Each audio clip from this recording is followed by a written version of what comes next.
15 ನಿಮಿಷದೊಳಗಡೆ ಮನೆಯಲ್ಲಿ ಇನ್ಸ್ಟೆಂಟ್ ಆಗಿ ರಸಮಲೈ ಮಾಡ್ಕೊಬೋದು ಅಂತ ನಿಮಗೆ ಗೊತ್ತಾ? ನಾವಿವತ್ತು ಬ್ರೆಡ್ ಯೂಸ್ ಮಾಡಿಕೊಂಡು ರಸಮಲೈ ಮಾಡ್ತಾ ಇದ್ದೀವಿ. ನಾರ್ಮಲ್ ಆಗಿ ಹಾಲನ್ನ ಒಡಿಸ್ಕೊಂಡು ಆ ಪ್ರೊಸೀಜರಲ್ಲಿ ರಸಮಲೈ ಮಾಡೋದು ತುಂಬಾ ಲಾಂಗ್ ಪ್ರೊಸೀಜರ್ ಇರುತ್ತೆ.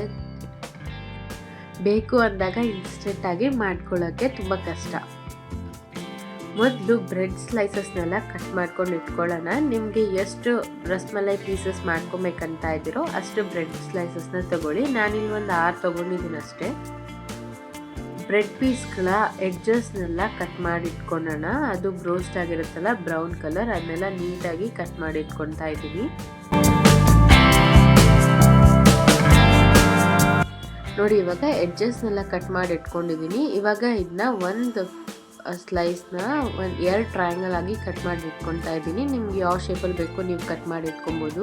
ರೌಂಡಾಗೂ ಮಾಡ್ಬೋದು, ಇಲ್ಲಾಂದರೆ ಇದನ್ನೇ 4 ಪೀಸಾಗೂ ಮಾಡಿ ಇಟ್ಕೊಬೋದು.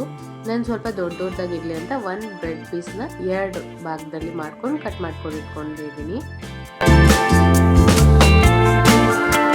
ಇವಾಗ ಕಟ್ ಮಾಡಿ ಇಟ್ಕೊಂಡಿರೋ ಬ್ರೆಡ್ ಪೀಸಸ್ನೆಲ್ಲ ಸೈಡಲ್ಲಿ ಇಟ್ಕೊಂಡು ಒಂದು ಪ್ಯಾನ್ಗೆ 1 ಕಪ್ಪಷ್ಟು ಮಿಲ್ಕ್ ಪೌಡರ್, ಅರ್ಧ ಕಪ್ಪಷ್ಟು ಹಾಲು ಹಾಕ್ಕೊಂಡು ಮಿಕ್ಸ್ ಮಾಡ್ಕೊತಾ ಇದ್ದೀನಿ.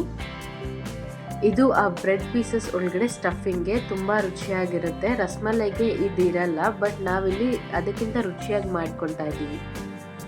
ಅದಕ್ಕೆ ಮಿಲ್ಕ್ ಪೌಡರ್ ಮತ್ತು ಹಾಲು ಕಂಪ್ಲೀಟಾಗಿ ಮಿಕ್ಸ್ ಆಗಿ ಪೇಸ್ಟ್ ಥರ ಆಗುತ್ತೆ. ಅಲ್ಲಿವರೆಗೂ ಚೆನ್ನಾಗಿ ಮಿಕ್ಸ್ ಮಾಡಿಕೊಂಡು ಸಿಮ್ಮಲ್ಲೇ ಇಟ್ಕೊಂಡು ಬಿಸಿ ಮಾಡ್ಕೊಳ್ಳಿ.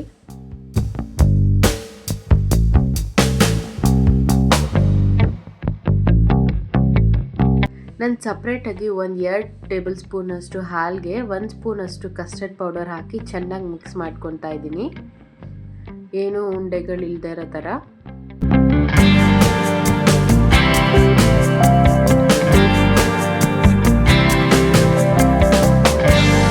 ಇವಾಗ ಮಿಕ್ಸ್ ಮಾಡಿಟ್ಕೊಂಡಿರೋ ಕಸ್ಟರ್ಡ್ ಹಾಲನ್ನ ಹಾಕ್ಕೊತಾ ಇದ್ದೀನಿ. ಇದಕ್ಕೆ ನಾವು ಹೀಗೆ ಮಾಡೋದ್ರಿಂದ ಹಾಲಿನಲ್ಲಿ ಯಾವುದೇ ಥರ ಉಂಡೆಗಳಿಲ್ಲದೆ ಬರುತ್ತೆ. ನಾವು ಡೈರೆಕ್ಟಾಗಿ ಪ್ಯಾನ್ಗೆ ಹಾಕ್ಕೊಂಡ್ಬಿಟ್ರೆ ನಮಗೆ ಕಲ್ಸಕ್ಕೆ ತುಂಬ ಕಷ್ಟ ಆಗುತ್ತೆ.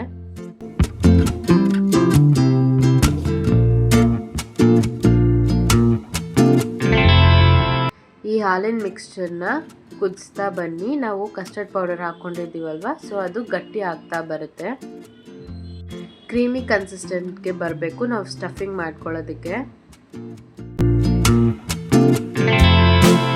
ನೋಡಿ, ಇವಾಗ ಬೇಗನೆ ಒಂದು ನಿಮಿಷದೊಳಗಡೆನೆ ಎಷ್ಟು ಗಟ್ಟಿ ಆಗಿದೆ ಅಂತ. ಈ ಕನ್ಸಿಸ್ಟೆನ್ಸಿಗೆ ಬಂದಮೇಲೆ ಸ್ಟವ್ ಆಫ್ ಮಾಡಿಕೊಂಡು ಬ್ರೆಡ್ ಪೀಸಸ್ ಇದೆ ಅಲ್ವಾ, ಅದ್ರ ಮೇಲೆ ಹಾಕ್ಕೊಳ್ಳೋಣ. ನಾನಿಲ್ಲಿ 6 ಬ್ರೆಡ್ ಪೀಸಸ್ ತೊಗೊಂಡಿದ್ದೆ. ಅದನ್ನು 2 ಭಾಗ ಮಾಡಿ 12 ಪೀಸಸ್ ಆಗಿತ್ತಲ್ವ, ಸೊ 6 ಬ್ರೆಡ್ ಪೀಸಸ್ ಮೇಲೆ ಮಾತ್ರ ಸ್ಟಫಿಂಗ್ ಹಾಕ್ಕೊತಾ ಇದ್ದೀನಿ. ಇನ್ನು 6 ಬ್ರೆಡ್ ಪೀಸಸ್ನ ಇದ್ರ ಮೇಲೆ ಸ್ಯಾಂಡ್ವಿಚ್ ಥರ ಇಡೋಣ.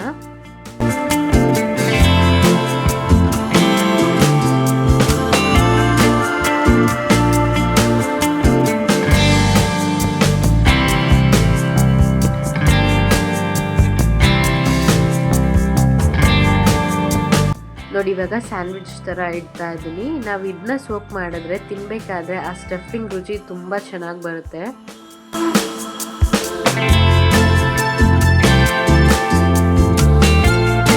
ನೋಡಿ ಎಷ್ಟು ಚೆನ್ನಾಗಿ ಕೋವಾ ಥರನೇ ಕಾಣಿಸ್ತಾ ಇದೆ ಮಧ್ಯದಲ್ಲಿ ಸ್ಟಫಿಂಗು. ಇವಾಗ ರಸಮಲೈಗೆ ಬಾದಾಮ್ ಹಾಲು ಮಾಡ್ಕೋಬೇಕಲ್ವ, ಅದಕ್ಕೆ ಒಂದು ಪಾತ್ರೆಗೆ 1/2 ಲೀಟ್ರಷ್ಟು ಹಾಲು ಕುದಿಸೋಕ್ಕಿಟ್ಟಿದ್ದೀನಿ. ಇದು 1 ಕುದಿ ಬಂದಮೇಲೆ ನಾನು ಒಂದು ಅರ್ಧ ಕಪ್ಪಷ್ಟು ಸಕ್ಕರೆ ಹಾಕ್ಕೊತಾ ಇದ್ದೀನಿ.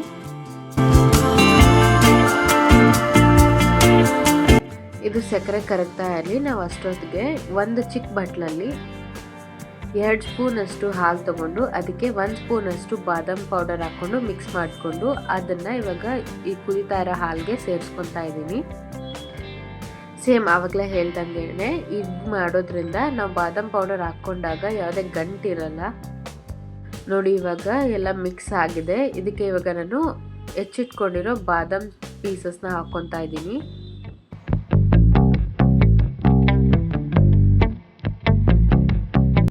ಎಲ್ಲನೂ ಒಂದ್ಸರಿ ಚೆನ್ನಾಗಿ ಮಿಕ್ಸ್ ಮಾಡಿಕೊಂಡು ಸ್ಟವ್ ಆಫ್ ಮಾಡ್ಕೊಳ್ಳೋಣ.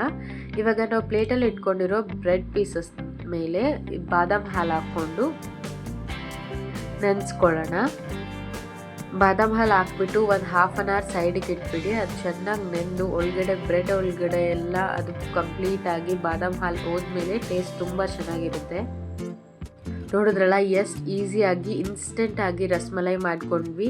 ರಸಮಲೈಗಿಂತ ತುಂಬ ಟೇಸ್ಟಿ ಆಗಿರುತ್ತೆ. ಒಳಗಡೆ ಸ್ಟಫಿಂಗ್ ಎಲ್ಲ ಎಷ್ಟು ಟೇಸ್ಟಿ ಆಗಿರುತ್ತೆ ಅಂದರೆ ನೀವು ಒಂದು ಸರಿ ಮಾಡಿ ನೋಡಿದ್ರೆ ಇನ್ನೊಂದು ಸರಿ ಇದನ್ನೇ ಮಾಡ್ಕೊತೀರಾ. ಮನೆಯಲ್ಲಿ ಗೆಸ್ಟ್ ಬಂದಾಗ ಅಥವಾ ಯಾವುದಾದ್ರೂ ಕಾಂಪಿಟೇಷನ್ಸ್ಗೆ ಅಥವಾ ನಾವೇನಾದರೂ ಫಂಕ್ಷನ್ಸ್ ಮಾಡ್ತಿದ್ರೆ ಮನೆಯಲ್ಲಿ ಈ ಥರ ಇನ್ಸ್ಟೆಂಟಾಗಿ ರಸಮಲೈ ಮಾಡಿ ನೋಡಿ, ಎಷ್ಟು ಟೇಸ್ಟಿ ಆಗಿರುತ್ತೆ. ನೀವು ಮನೇಲಿ ಒಂದ್ಸರಿ ಟ್ರೈ ಮಾಡಿ ಹೆಂಗೆ ಬಂತು ಅಂತ ಕಮೆಂಟ್ ಮಾಡಿ ಹೇಳಿ.